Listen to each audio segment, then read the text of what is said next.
And remember, you're supposed to say, it's always a good time to go indie now. All right. We ready, guys? We ready, everybody? You're on. Well, hello. Welcome. I forgot what we say at the beginning already. Did you? Now, check this out, guys. Look, I've got a new shirt. I'm gonna move the mic so you can read it here. Don't be Don't be a salty bitch. Yes. Wow. Thank you, Tent and Shipshawana. I appreciate it for this great find. Yes, so it's Saturday night. This is Spilling Ink Live, of course. We don't have a Katie Solitis tonight. She is feeling a little bit under the weather, so she has entrusted the show to us. She's entrusted the show to us. Okay. All right. So before we proceed with ruining this and our reputation, I'm going to give you a word from our sponsor. Maybe if I can figure out how these buttons work that she didn't tell me how to use.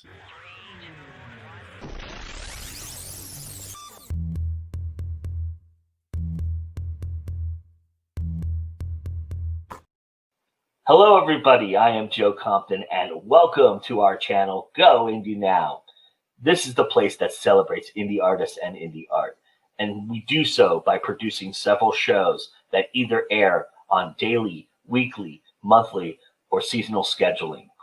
And within those shows, we aim to educate and entertain you. If you're an indie artist who's trying to figure out how to do this, this is the place you need to be. If you're an indie artist who's looking to promote and doesn't have any avenues and is tired of the grind, this is the place to be. Because remember, it's always time to go indie now.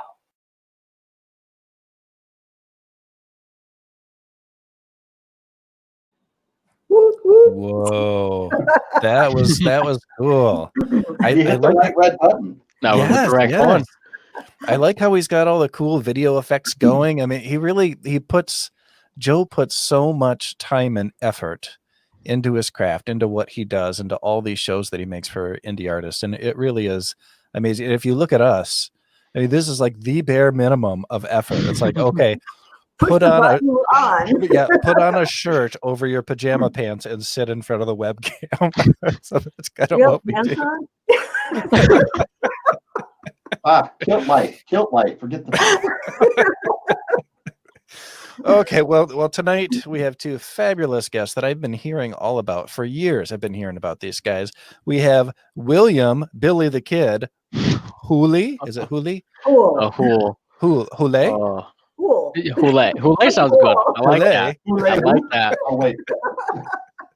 Like a hula hoop. We just gotta add an A at the end there. And the man that we all know, Mr. Jim Nettles. How are you doing tonight? Great. I appreciate you coming to help bail me out so I could make the show tonight. Oh goodness. And then the mistress of evil, the daughter of darkness, Miss Jane Taylor. How are you? Sorry about that. Well, it's actually Mrs. Fool, but Oh my goodness. Not his.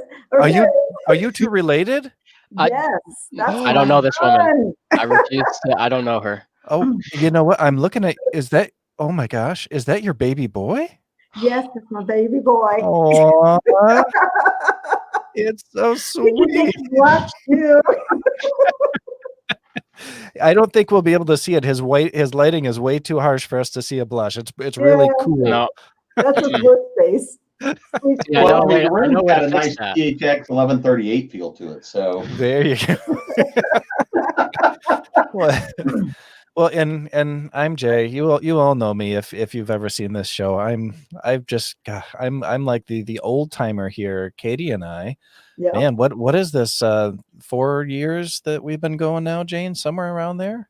4 or 5 years. I think so. It's I've only been on 3? Yeah.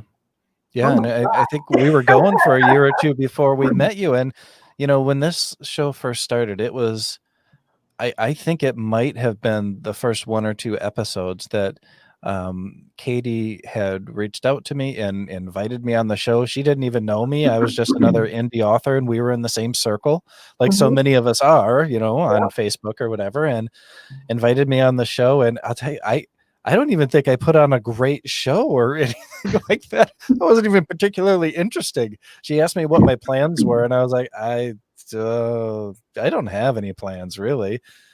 And then the first time I was on the show, I had to do it from my phone because my computers wouldn't work, and I was sitting there with a tree behind me because it was around this time of year.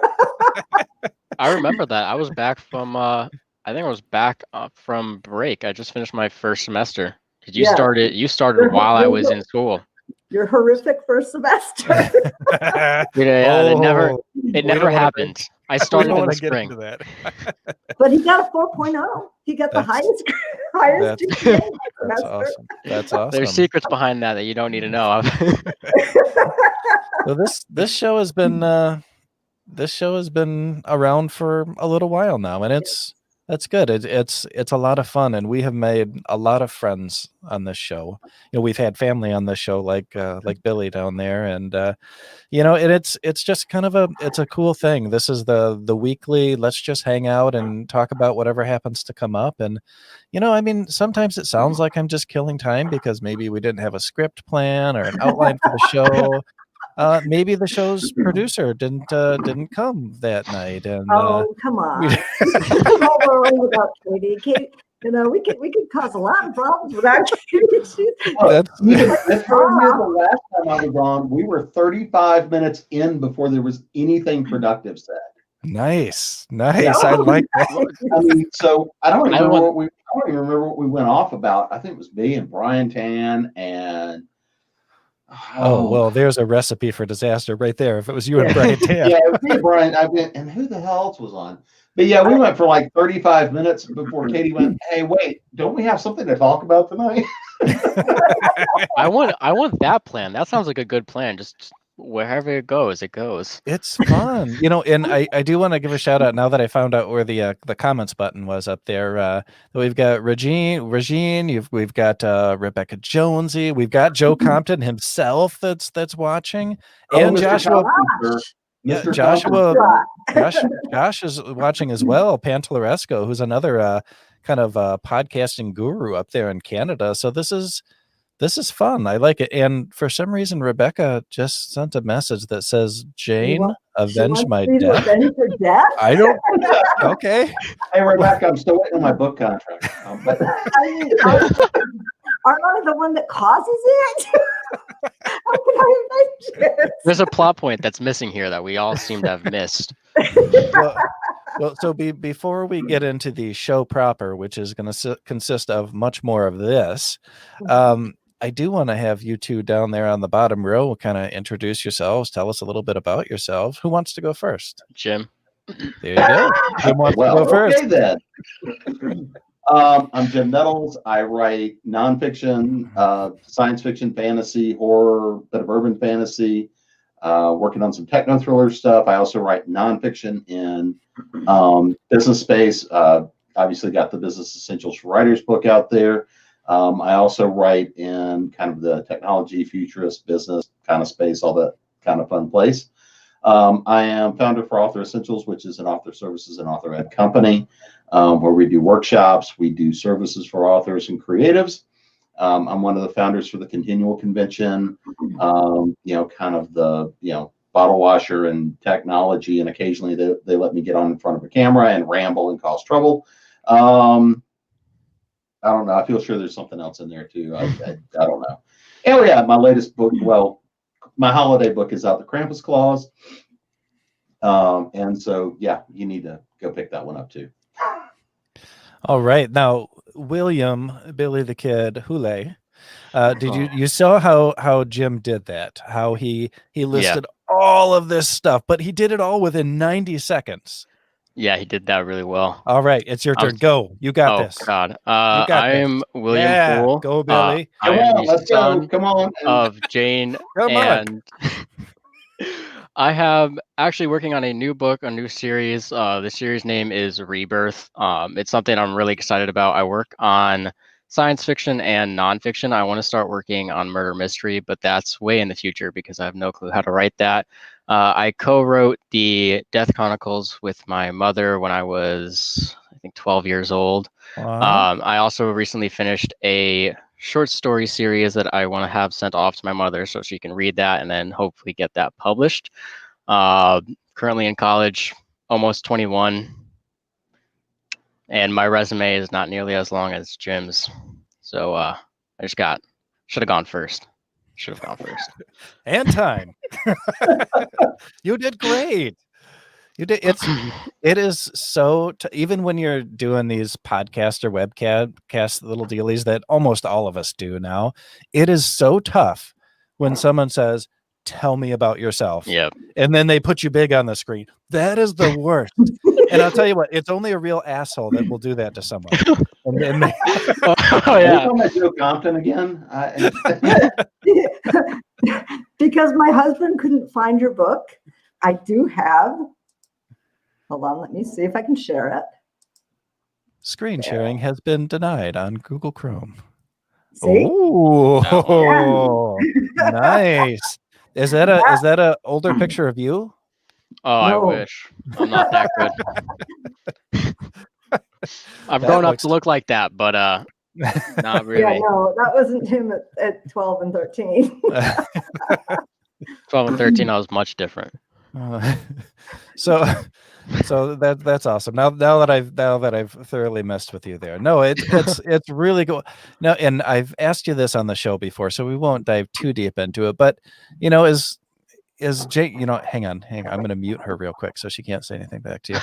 Now, is Jane okay to write with? I mean, was it cool writing with her? Or was it a bear? What was it like? I was in middle school at the time, so walking around going, I'm writing a book with my mother doesn't sound great. But now that I look back at it, it was informative. I always loved writing. She just helped out a lot with pushing me into actually writing myself, and working with her gave me a really broad idea of what to do in a book versus what not to do. And it really just helped skyrocket what I want to do. Well, if you're writing romance or erotica with your mom, that might be a little. Oh no! Story. Oh God, no! No! Will writes the male characters. Jane writes the female. If I write a romance book, my mother's the last person that I want reading that. I second that. My mom used to do a lot of proofreading for me because she used to be an English teacher for years and years and years. So she knows her stuff. And I made the mistakes. I tried writing some erotica once, and I made the mistake. Well, anyhow, don't do it. Just don't. My dad has read everything I've written, even the steamy crap. God bless the man, and he didn't quite know what to say to me. Papa would always look at you and go, "You did good," and that's all he could say. There's nothing he can do. The story's good.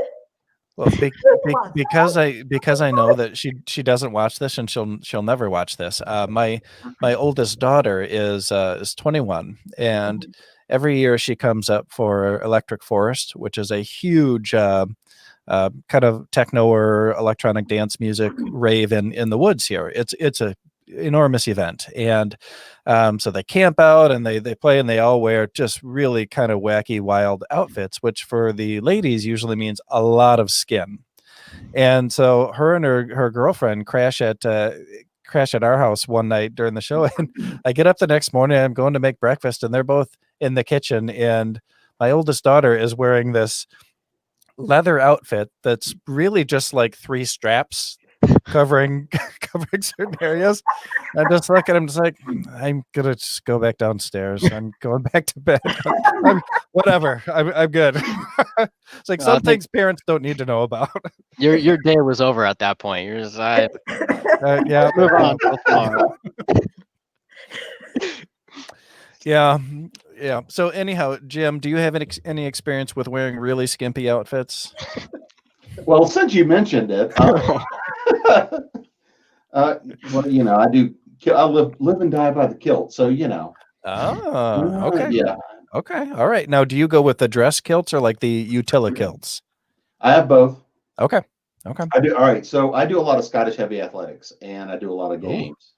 So, I usually at this point, like I've got utility kilts that are just beat to hell. That the only thing I do in those is cook in them anymore, Hmm. or yard work, or that's when you're setting stuff up. And then I've got the formal dress kilts of pretty much every weather you want to go with, so that I can stand in the middle of an athletics field and get rained on or look formal and all that kind of good stuff. So, Okay. Well, I saw you glancing down. Are you wearing a kilt now? no, unfortunately not. But Oh, okay. Okay. no, I was trying to look down and figure out what the boy was doing down over here underneath the desk because he's decided to come in here from the den. He was curled up in front of the fire. So Okay. And this is your son, or? yeah, this is Call it that. ye old 15-pound schnauzer. So he's like, okay, yeah, I'm gonna come in and curl out and hang out. Aw. Well, Aw. you've got the Krampus claws put up there behind you. Tell us a little bit about that. So that I've got a new edition of it came out this year. It's the first in what's a planned trilogy. It's a short novel, kind of young adult, new adult. The protagonist is a 10-year-old girl who is trying to always do the right thing. Her big problem is grandma has come from the old country and brought a little bit more with her than just some good trinkets and whatnot. She's brought the old family curse. And but it's good, sick, and twisted, Christmas humor. It's kind of that cross between the old Victorian ghost story type of thing and a bit of kind of the new twisted. Got to have some fun with it, and so it's a fun little story. The next one was planned to come out this year. The next two are drafted. They just weren't edited yet, so 2020 continual. But so yeah, the first one, she's 10 years old and gets turned loose to gets to trash Santa's workshop. I mean, how much more fun can you possibly have than that? Cool. That's awesome. And Will, before we went on the air, you were kind of on how you've really got to work tonight on your work in progress. Tell us about your work in progress right now. So my work in progress, the name of the series is going to be Rebirth. The protagonist of it is his name is Theo. The character is Theo King Grace, and basically the initial start of the book is going to be, and the first book in the series is going to be him basically being reborn into a human society. And originally he was a god of sorts, or what you would consider to be a quote unquote god. But he doesn't know it yet. I originally had it so he did know, but then I was like, that's not as much fun. I want to change it. I want to tweak it a little bit. So I'm tweaking it so that he doesn't know. And basically the whole first book, he goes on his journey, and you kind of introduced to him as a kid, his childhood friends, his first time ever really experiencing the outside world outside of the kingdom that he grew up in. And it sets up this little journey that I'll go on where at the end he'll realize that he is God, but then that creates a whole new issue. Because if he's the person who created everything, there's something in the book that's also created that he never intentionally made. So now he's got to find out and go on a journey within the next few series and few installments of the book to find out, okay, who is this that put this thing into this world that I created that is exterminating what I originally created. And I'm looking forward to just diving into a fantasy world that is much bigger in scale than our world. I think I mentioned it earlier. It's the Earth size is about 100 to 1, so it'll take about 100 of our Earth to fit into this just one planet. And I'm excited. It's the protagonist who finds out who he is at the end of the first book, but now you have a whole separate issue that takes countless installments to answer and figure out. And the last installment will be a series of 3, and that'll be Rebirth Wars. And I'm really looking forward to those ones too. And I just have to say to all of you out there that that think about your series this way. You know, you're thinking about future installments and what's going to happen 5, 6, 7 books down the line. I am really impressed by that. I mean, I am astounded and impressed because most of the time I can't even think past the next chapter, you know. You know, only a couple times do I know what a whole book is going to do. So when you're able to look that far ahead and plan like that, that is really astounding to me. So kudos to you on that. That's amazing. Yeah, the Make whole- sure to be keeping up your project Bible right now. Yeah, I do think that's a big thing what Jim just said, is keeping up with the project. I can see what I want in the future installments, but the issue with that too, and I originally had this when I started writing, and I've learned that a lot of writers have that. I've done English classes where I've gotten 100 on every nonfiction piece I've ever done in any of my English classes, and my teachers always say I'm 20 steps further ahead from other kids. And that's because I learned at a very young age that if you want to do something, if you want to write something, you need to also be able to focus on that book along with what you want and where you want it to go. If you have, and it's definitely hard where trying to figure out where you want a book to go, because when you've done writing the first one, you've probably gone through 4 drafts of 300 pages, 200 pages, 100 pages, whatever it is, but that's thousands and thousands of words that you had to write. And all of a sudden your brain is just like, nope, I'm done. Can't think of anything further. But it's important that you stick with it. You dive in. Every writer who has done an excellent job and who continues to write, we've all had the mornings where you wake up and you're like, I don't know what I'm doing. I don't know where I'm going with this, but if you can work through that, it's a great payout in the end. And you feels great when you get done with the project. Slap Well, words on the page, whether that's it's right. good or not, just, get in Exactly. the routine. Well, and you had a really big advantage going into this with your mom being a Yep. writer and actually wanting to work with you and help you. Yep. And that's not something that everyone has, you know. And so it's kind of for those of us out there that don't have the mom that's right there that can help you with storycraft and teaching you these important lessons. You know, where does the everyday writer go? You know, that person that really, really wants to write a book and has this great idea, but okay, maybe I don't have a very, very good storycraft. You know, where do you go for help? You know, how do you get help with that? That is actually a really good question. And honestly speaking, when I was at college, when my mother first got on the show, I watched the show. I no longer like after the series that she helped me with, I wanted to do things on my own and kind of shift away from her. And when she mentioned the show in college, I wanted to start working on more series since I had a lot of time on my hands, especially my first semester. But when I was writing, I had no one to go to, and I didn't want to intrude on my mother because she herself is an author. She has her own deadlines, her own things that she needs to work on. So I would come to shows like this, YouTube channels. I would Google things. I would go on to Reddit. I would go anywhere I could to get somebody's opinion. And I think it's important for those who are writing, even if you can't go to the internet, if you have a friend that you see at school, you can just, write up a paragraph and go, hey, can you read this? Because even if they look at you and go, this paragraph is fantastic, or an English teacher goes, this paragraph is fantastic, now you have a basis to work on. Might be 6 sentences, but you're like, all right, how did I draft these 6 sentences? How can I make this 6 sentences into 12, this 12 into 24, and so on and so forth? And it's important that every writer knows you don't necessarily need someone to reach out to, but if you reach out to one person to read one sentence, that's still one more opinion than you had before. And it might be on a littlest thing, but that littlest thing can always grow and expand. Well, I mean, the circle of people, the circle of friends and writers you build around you really is what's going to, it forces you to improve your craft. Because if all of you guys are working together and everybody's doing their thing, but you're also giving critique and feedback and everybody's positive, and constructive about it, and you've got a good constructive critique group that you're all working and supporting each other. And then when books start to launch, you're supporting each other's book launches and all the rest of that. The group of people you surround yourself with as writers and creatives has a lot to do with how successful you wind up being. That's I mean, true. That's very 'cause true. being a writer is one of the most what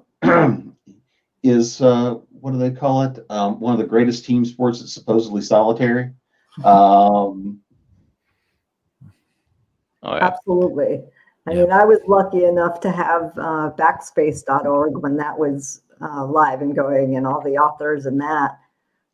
Most of them traditionally published. So, my little indie, I was sort of a outsider on that thing, but they still gave me the best feedback in the world. They still rip my stories apart constructively. That's And made me another. cry. I'm like, Jay, did you cry when I ripped yours apart?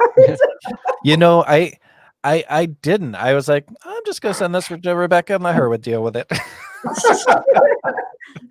That's another important thing. You can't get hurt when your story gets ripped apart.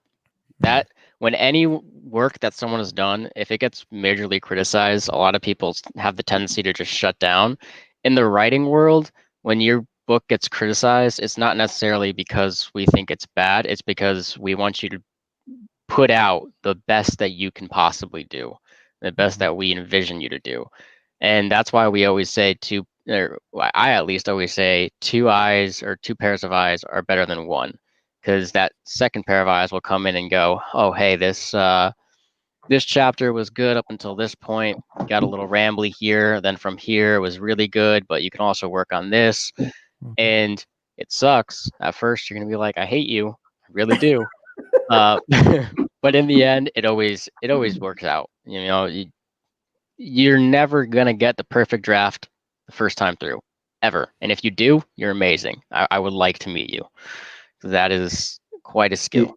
If you haven't gotten to the point where you hate the book, you haven't worked on it enough yet. Oh, yeah. Oh yeah. Oh yeah.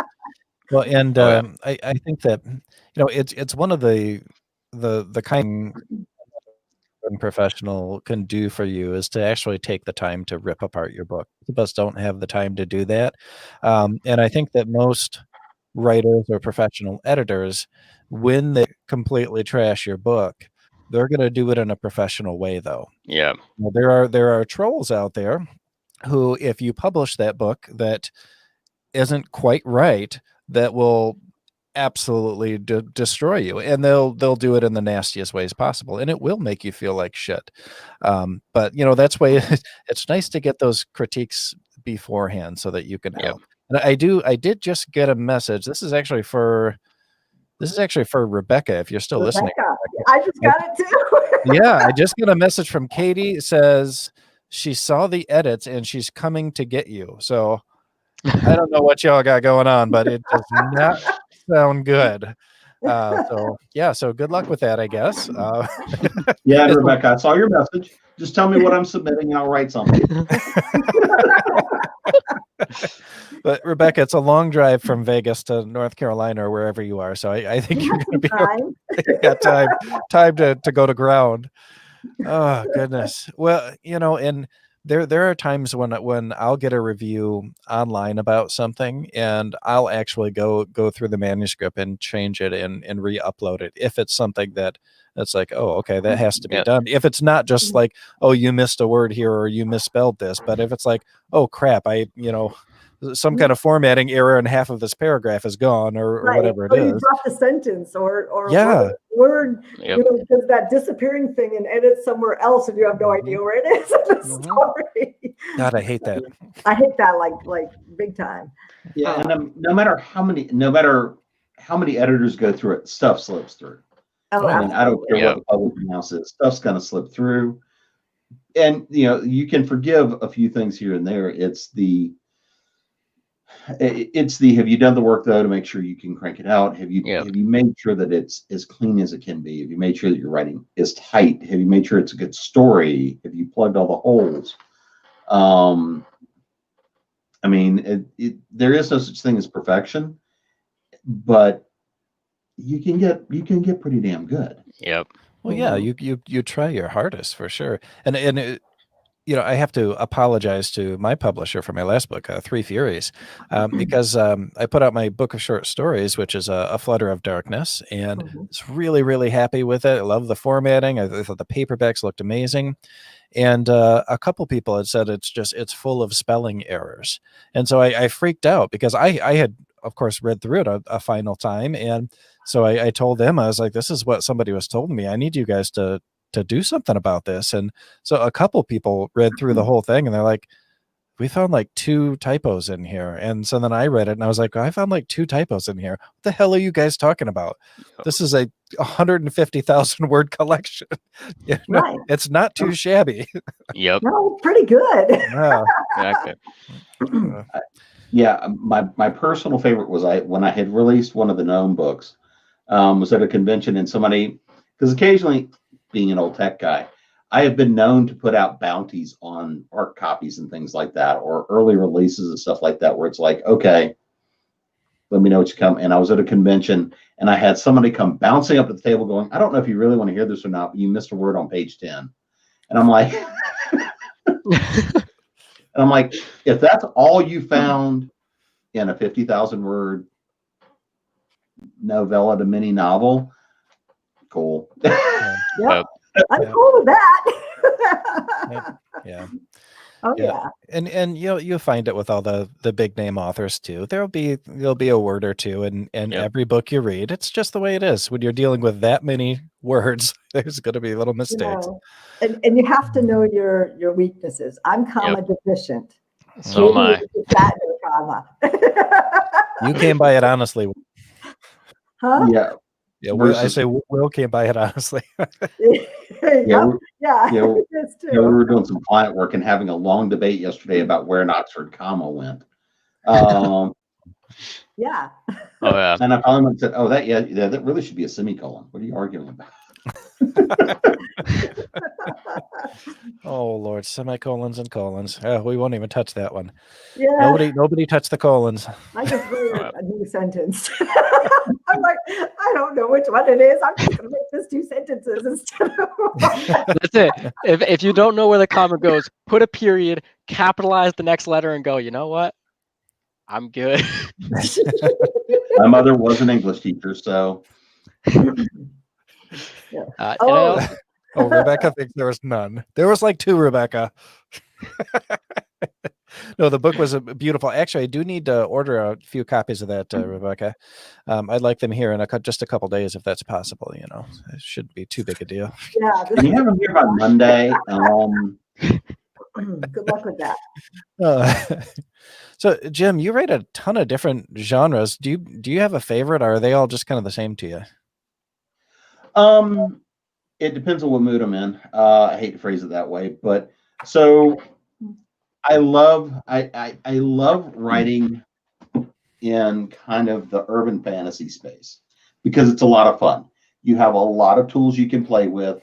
You have a lot of sins you can kind of commit and then go, oh yeah, it's IFM. That's how we'll get out of this problem that I've written myself into that I have no idea. And you can do so many things that are just so much fun. So I mean, where you can go through and you can explore so many different topics, and you can do them in both modern world, just down the street, down wherever else, and then yet also go to we need a portal because I need to take us off world somewhere else to go do something really horrific before we come back to here, and that's something you would never be able to clean up here. So I really love playing in the world of urban fantasy because most everything I'm writing is at least a little bit snarky, a bit smart-assed. I know that's a horrendous shock. But from a fiction perspective, that's a lot of fun. Right now, what we're working on is more of a techno thriller sort of thing. I have a techno thriller series that was supposed to have come out this year. Actually supposed to have come out last year and then got held up. So we'll see if it ever actually sees the light of day. Based on where we're at right now, I'm having to scrap it and restart from scratch. Mostly because it went from nobody's going to believe and understand this to, yeah, you didn't go far enough, because the first book is about cryptocurrency and currency manipulation and all the rest of this sort of stuff. And the original launch date would have been about 3 weeks after the cryptocurrency balloon and all this other sort of thing. So That one's probably going to, I don't know that it'll ever actually see the light of day. We'll see. But I like the characters. I like the idea. The general premise is they lay off the middle management of the Illuminati, and some of them survive, is kind of where that story arc goes. But I mean, writing an urban fantasy kind of lets you get away with a lot of sins. Though it's been a while and I'm starting to work back on it again, working in true hard sci-fi is a lot of fun. You can still work in some of the snark. You can still work in some of the stuff, but you've got to be very tight. Your science has to be on the science. Yeah. You've got to be tight on the science. You've got to be very tight in your language. You've got to be very precise because those readers are very different. And so I'm trying to decide with this one series that I've got going, whether it's going to be more space opera to be lighter on it, or if it's going to be harder into the true sci-fi. And it's kind of one of those things of depending on who picks it up as to which way it's going to go. But I mean, it's writing most things has the fun to it. I mean, even writing articles, writing, some of the nonfiction type of stuff can be a lot of fun depending on what you're doing, what you're exploring. But if I really had to look at the stuff that lets you get away with the most and lets you sort of be, I won't say the most creative, but kind of get away with the most things, is probably in that urban fantasy space, because you can incorporate bits of horror and do some really horrible things and laugh at them. You can do, you can burn down an entire city block and go, oops. Yep. You can have a lot of fun with it, and then have magic will take care of that tomorrow. It'll be fine. Nobody will ever know. Because it's either that or it's aliens. Oh yeah, the aliens will fix that tomorrow. It'll be fine. Nobody will ever know. So that's where the fun is. But you've got to enjoy whatever it is you're working on in writing. Because if not, the people that are reading, you can tell. And I mean, there's times that I will look at something and go, yep, that was written for the dollars, and they hated every word they put down on the paper, and you can tell. Oh yeah, I agree with that 100%. Like, that is definitely the most fun way of writing. Like, for an example in Rebirth that I have that's going to happen later in the book, basically a whole entire part of the kingdom gets blown to smithereens, and then the next day everything is fixed. Everyone's confused, and it's like, joke's on you, we got magic. What do you got? Yeah. And I don't got to worry about construction going on. I can just do bippity boppity fix, and we're done here. It's just great. Yes, I like that. I like bringing back the dead, though. That's the fun. That's because you're crazy and creepy. Well, it's like there's one scene I wrote, which is in Home Summonings 1, which is now Pandora's Curse, where there's this huge fight breaks out in downtown LA. Werewolves are coming one way, Fomorians are coming another. You've got this huge firefight breaks out in downtown, and people from a convention are sitting there going, wow, they must be filming a movie. Absolutely oblivious. Yeah. I like Mike's comment here. Write a book you love. I don't think you should hate your first draft. No, you shouldn't hate your first draft, but you your should second and third one, you'll be like, like your fifth or sixth time through it. Once you've layered and finalized and all of that, and gone through it over and over and over until you want to vomit. That's when it's done. Yeah, I think you're gonna end up hating the draft at some point. Definitely not gonna be the first draft. But the first part of what you say, if you don't love what you're writing, you can't invest everything into it. If you're writing a scene, like a heartfelt scene in a romance, and you don't feel yourself in that scene, it's just going to look like trash. It's going to look like trash. No one wants a heartfelt scene where you're putting your heart into the words, but then the sentence is, hey, I like you. Like, Yeah.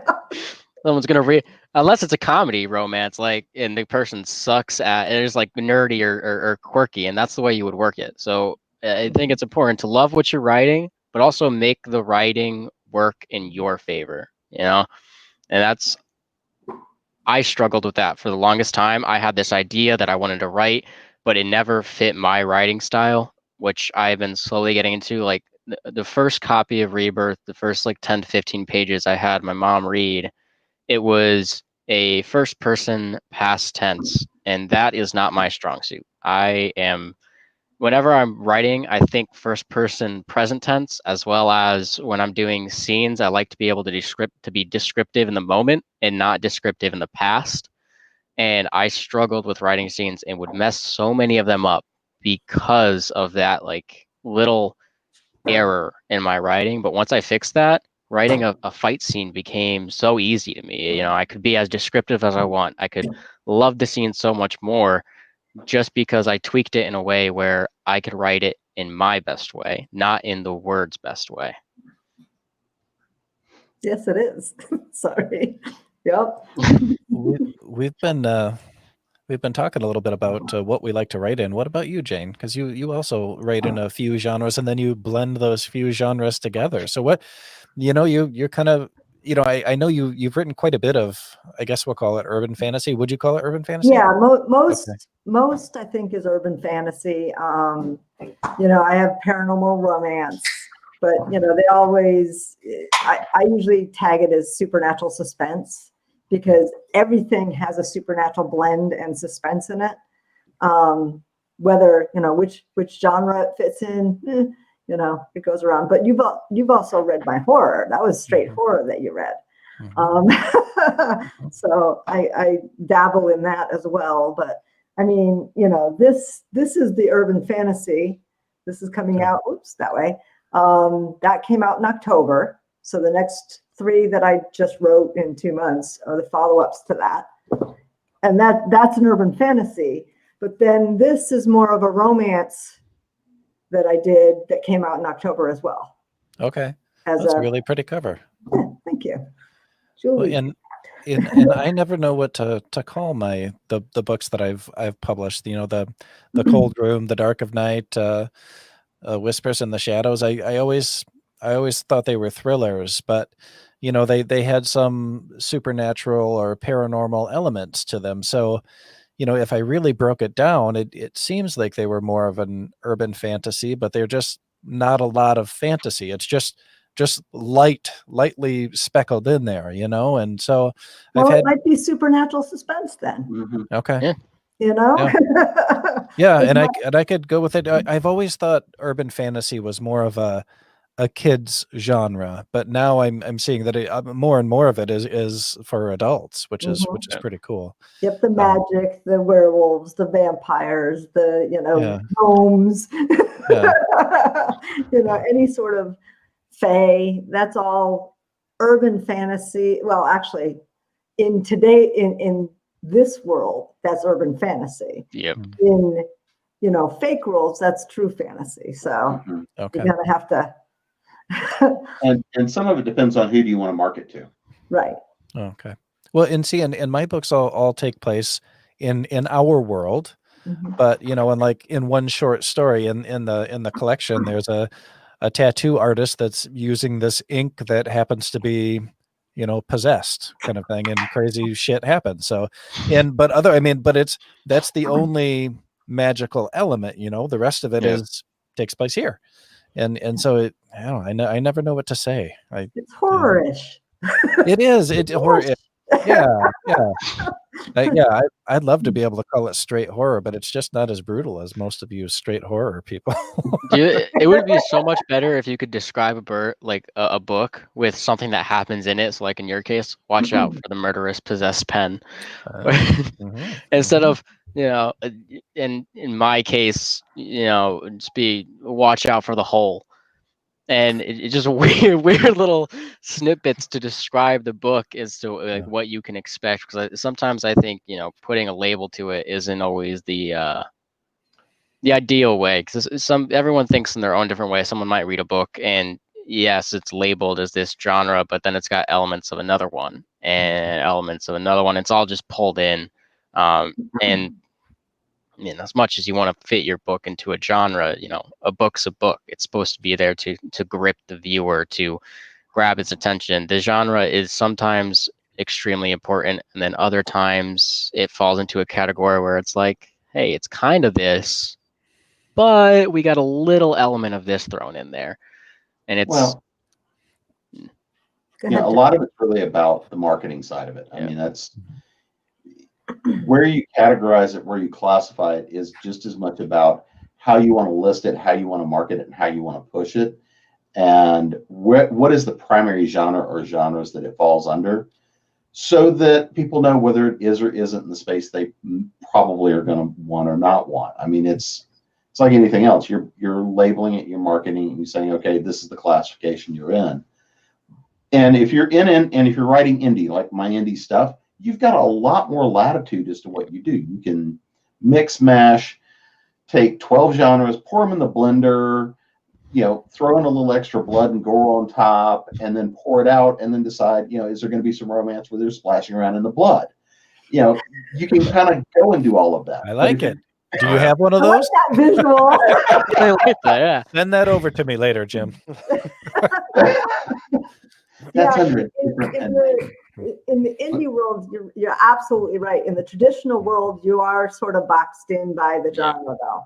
Yeah. You know, if you- that's why I'm an indie, because I mash up a little bit here and there. So that's why I label it supernatural suspense, because it arches over horror, it arches over urban fantasy, it arches over romance, paranormal. When I get most of my books now from the library, my little Libby app or Overdrive, you know, if you guys are familiar with that, and you know, there's not that many categories on there, Right. and so the category I usually end up clicking on is thrillers and just looking at everything they have. But I would really like it if it was just a category that said something with lots of action, because it doesn't have to be a thriller. I just want there to be action, you know. You know, I don't want the newer literary stuff that's meant to make you think, that's beautifully written. I want James Patterson or Clive Cussler. Okay. You know, I just want an action book to take my mind off of the coronavirus. Yeah.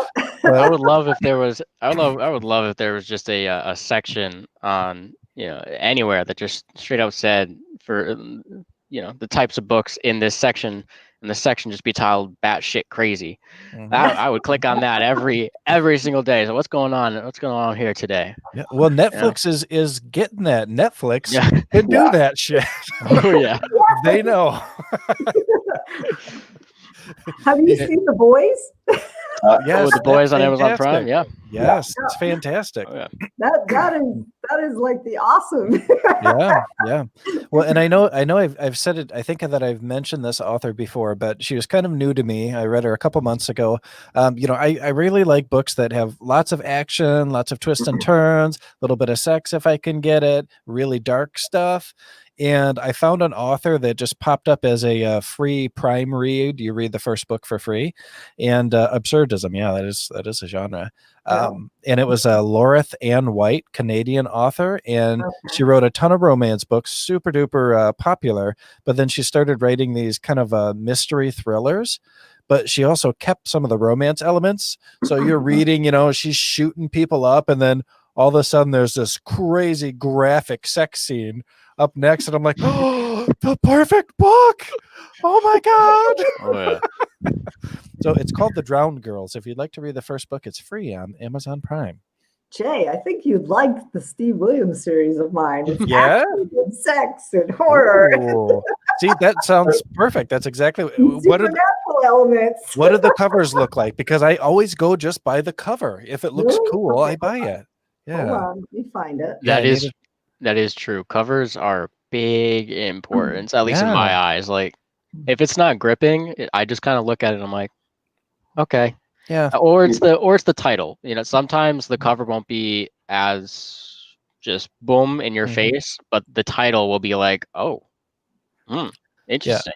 I picked up one that was just called Pandemic, and it had a badass cover. I was like, oh, this is going to be juicy. It was just so good. I'm going to love this. And I mean, it was an absolute epic, horrible turd, but it had a badass cover. Ooh, that looks cool.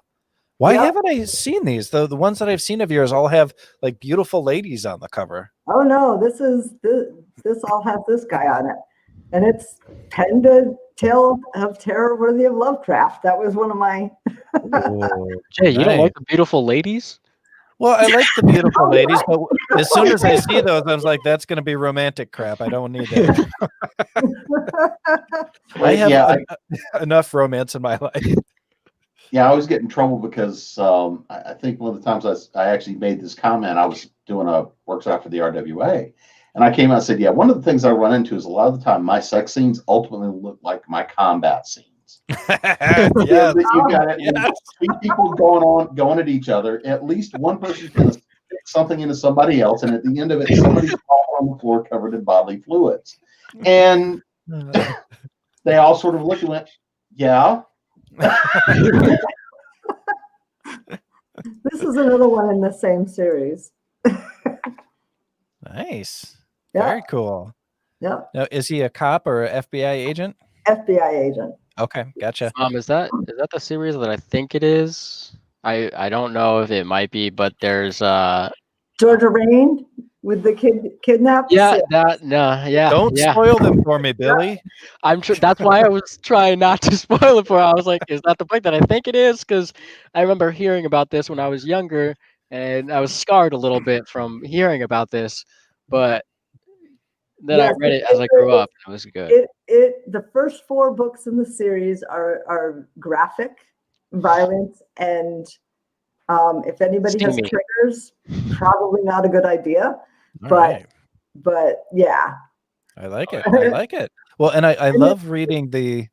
You see, I have a lot of triggers in my life as someone that has a fair share of mental disorders. But when I'm reading, I really love to read absolutely anything and everything, no matter how crazy the content is, because it's a safe place to do it in. I know it's confined to my tablet or it's confined to that book, and I can view it or not view it at my leisure and enjoy it the way I want to. Whereas you run into this shit out in the real world and you don't have any control over it. So that's, I think, what is so beautiful about reading and living that fantasy through reading. Scarred? I want to read it now. What is she talking about? Scarred. Is that the book you just put up there, Jane? no, okay. I'll get that one up. Hold on. That's The a different one one. that scarred him was this one. Where's the book? What are you doing? Where'd you get in trouble? Oh, it's a little baby. This is the one. Yep. So how do you know which one is first, second, or third, or whatever? Oh, it's on Amazon. Oh, okay. But it's not on the covers, but the books say book 1, 2, 3, 4, 5, and 6. Okay. So I'm gonna tell you, when I saw that cover, the first thought that came to mind was the love child of deliverance becomes an FBI agent. Oh, yes. That's fairly apt. I like it. What I've been reading the last couple of weeks here, because since I'm no longer required to be quarantined now, but I am homebound. So I'm home every day and I read all day, and I've been reading James Patterson, which shockingly for somebody who's 40, I never read James Patterson, although I did read Zoo. Zoo is fantastic. So I started reading the Alex Cross books, only I'm reading them in reverse, because the brand new one popped up on my Kindle or my iPad. I was like, oh, I better read that. So, and I'll tell you what, for as much shit as people give James Patterson for cranking out books every 4 hours, they're really fucking entertaining. They're really good. The question is, who wrote it for him? I mean, yes. Well, yeah. He gave somebody an outline on the back of a napkin and said, yeah, here's the book. Oh. Yep. Well, it was clearly the winner of his last creator course, whatever those things are called that everybody does Master courses. Master courses. There we go. And my wife actually a few years ago got me his master course as a birthday present, and it was really fun. It was cute, being able to see him talk like this, and it felt like an intimate thing, even though you're online. But so they're fun. But yeah, I'm not sure where I was going with that. Anyhow, so they were fun. And I don't mind stuff like that, interactive things where, you're watching a short video or watching a short clip of, 4 people talking about absolutely nothing, and yeah, you may get a little bit of knowledge out of it. Most of it may be just kind of fluff, and incredibly attractive people showing off their skill.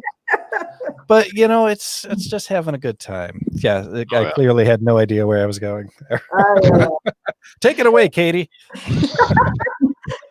Well, it's funny. When I first got on the camera with Billy, I'm like, what color is my hair? Oh yeah. Is it green? No, it's Everything. It's everything. That's what I said. Just everything. I'm not seeing any red or auburn in there, so I haven't colored it for months, and I'm like, where did my dark hair go? I have it all. It's all right here. Well, my hair's never been this long in my life, and Yeah. I keep threatening I'm gonna get the dog's clippers and just buzz my head. But at this point, I think I'm supposed to wait until like Christmas and let my niece and nephew do it or something. I don't know. The brilliant idea of if we actually get to see them, turning a 15-year-old loose with a pair of clippers. I'm like, all right, whatever. Let's just put it on video. And That's brave. what's the worst they can do? I just go in and shave it. I mean, I've let my my 12-year-old daughter do makeup on me before a few times actually now, and I'll tell you what, she does a decent job on herself.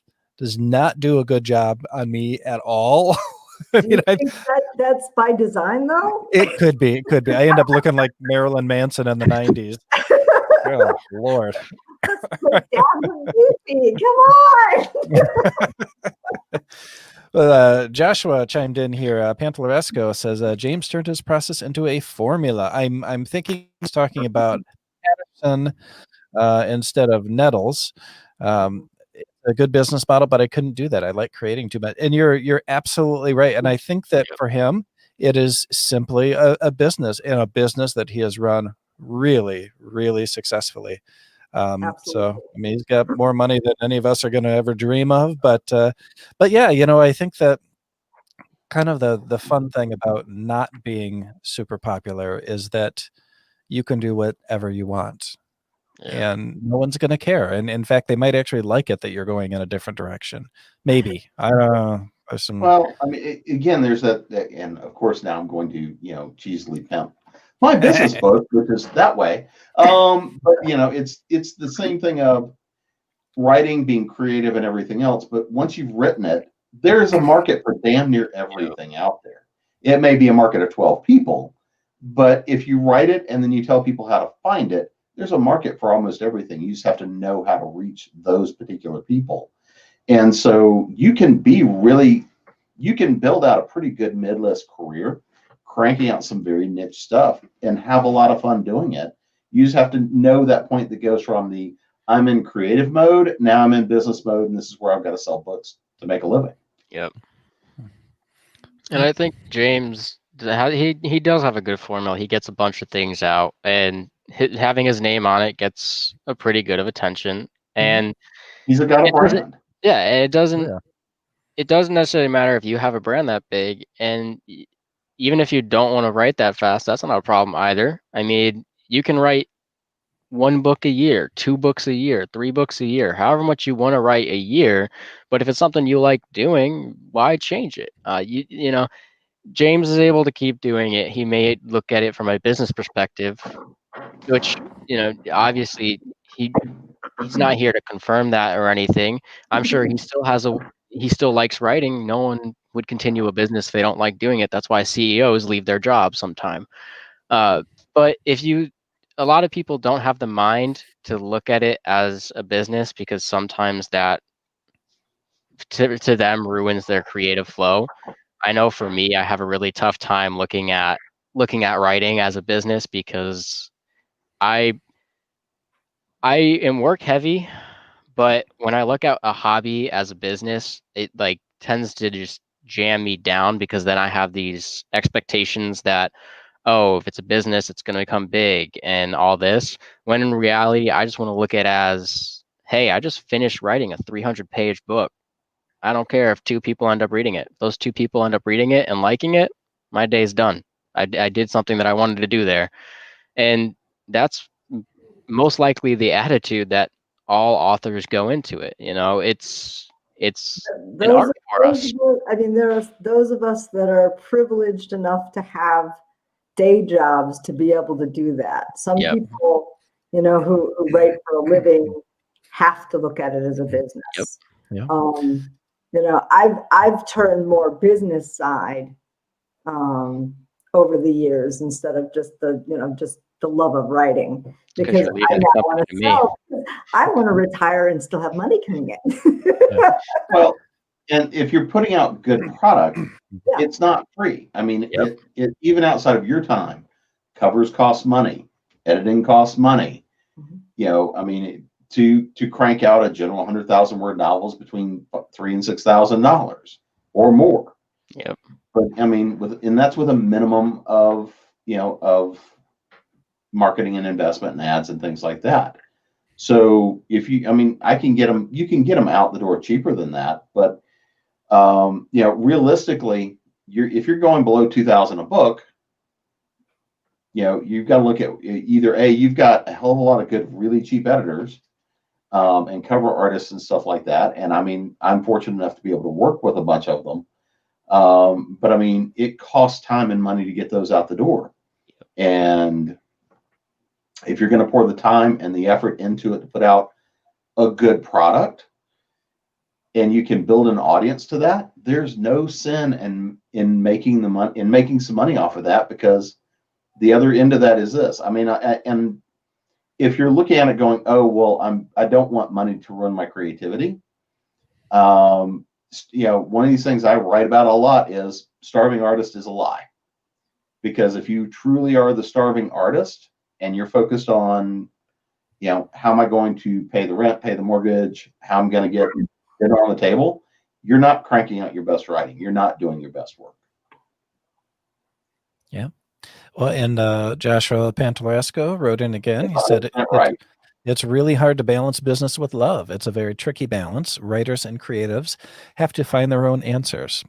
The trick is protecting the love of it while doing business. And Joshua, as usual, it's a very, very profound statement, and it's a good thing for everyone to remember. And you know, for young writers out there, you know, if you are doing this for the love of it, you know, I would be less concerned about publishing and selling books right now than I would be about just writing stories that And you we're enjoy. You know, because that's really where you're going to find the love. Once you get into the business side of it, things get a little bit more tricky. And coming from a beginner, it's a lot easier to love writing, finish the story, whether it's your first draft, whether you've gone through it, edit it yourself, it's your second draft. You know, once you're done with it and once you've written it, then you can step back and assess, do I want to move forward with this? I mean, I wrote this, you know, whether it's a short story of 20 to 30 pages or a full-on book that's 200 to 300 pages. Then when you're done with it, you can sit back and go, do I want to bring this to the public? Do I want to now put the time and money into getting this out? Even though that means once you start going through the process, as Jim said, it is thousands of dollars to get that editor sometimes and get that book published. Do you now want to go through that process, even if it only means you're only getting so much money back? You know, it's all about how to balance it. And if you can't balance it at the same time, then do one first and then the other. You know, don't try to take on the world with something that will inevitably cripple you. Yeah. Well, and I think the other important thing to know is, why are you writing? Yep. Are you writing for yourself? Are you writing for the enjoyment of it? Are you writing for the craft of it? Or are you trying to build a career at it? And I mean, I know plenty of writers that started just doing it for the fun of it, that found a love for it and found an audience and turned it. I mean, but again, what's really important is, why are you doing it? And if you can answer that for yourself, then you can decide the rest of it, what you're investing in it. Because every step of it, if you know that point where you're cutting off from the I'm working on the craft, I'm having fun with it, I'm telling the story I want to tell. Because I can tell you, there's plenty of manuscripts for me that I've written that will never see the light of day. That if I printed them off will be a nice big bonfire. I've had some stuff published that now I look at and go, oh my God, why did anybody buy that piece of shit? But at the same time, if you know why you're writing, have fun with it. I mean, because again, at the end of the day, if you're not loving what you're doing and you're not having fun with it, and you're not getting everything out of it you need to, because again, I am a firm believer everybody needs a creative outlet. But if you're going into writing as a way to make a living, unless you really are truly passionate about it and love it and cannot help yourself but to write, there's plenty of easier ways to make a living. Yeah, there are many easier ways. Writing is a difficult way to do it. Well, guys, we are actually over on our time now, so we're going to wrap this thing up. And I did want to say though, real quick, that I am always impressed when I hear Will speak. For a young man, he speaks so eloquently and confidently about things, and I really like that. I think that's excellent. Thank you. Yeah, That makes my heart full. all right, so I'm gonna put up a one second here, our little banner here for our second sponsor. Or I don't know what the second sponsor. Maybe this is the first sponsor, and Go Indie Now is the sponsor. I don't know. No, the end. King Joe, we have to make sure we paid homage to King Joe. So Yes. Yeah. Yes. Well, this is Mistress Rebekah Dirty Jonesy. I always have a tough time reading that, Rebekah. You will be entertained. Rebekah writes a lot of fantastic fiction.